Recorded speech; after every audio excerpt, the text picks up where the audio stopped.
श्री सद्गुरु साईनाथ महाराज की जय।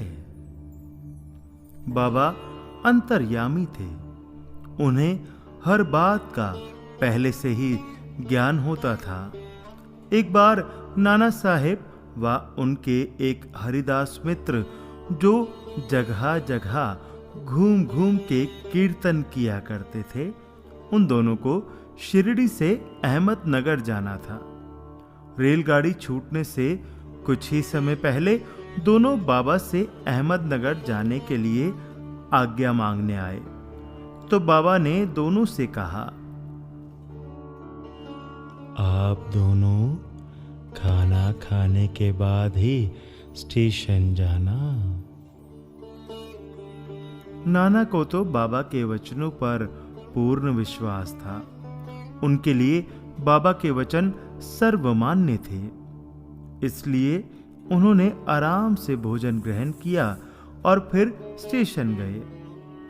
लेकिन उनके हरिदास मित्र को तो यह डर सता रहा था कि अगर वह खाना खाने बैठ गए तो गाड़ी छूट जाएगी और वह अगले दिन के कार्यक्रम से कमाए जाने वाले धन से हाथ धो बैठेंगे।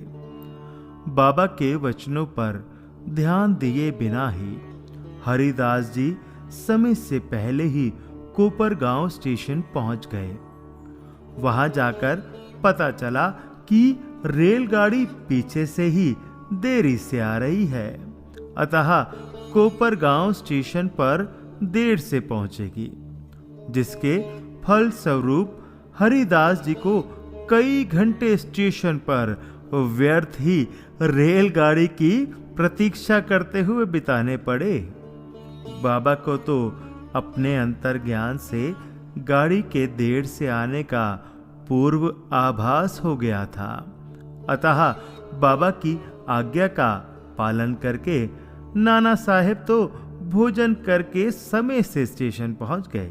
परंतु बाबा की आज्ञा ना मानकर उनके हरिदास मित्र को भूखे पेट रहकर घंटों स्टेशन पर रेलगाड़ी की प्रतीक्षा करनी पड़ी। इस घटना से यह शिक्षा मिलती है कि अपने गुरु के वचनों पर हमें पूर्ण विश्वास रखना चाहिए। उनके वचनों और आदेशों की कभी भी अवहेलना नहीं करनी चाहिए। गुरु को सिर राखिए, चलिए आज्ञा माही, कहे कबीरता दास को, तीनों लोको भय नाही। अर्थ ये है कि कबीरदास जी कहते हैं कि गुरु को अपना सिर मुकुट मानकर उनकी आज्ञा में चलो। ऐसे शिष्य सेवक को तीनों लोकों से भय नहीं है। मन में हो विश्वास तो साईं करे पूरी आस। श्री सद्गुरु साईनाथार्पणमस्तु। शुभम भवतु। श्री सद्गुरु साईनाथ महाराज की जय।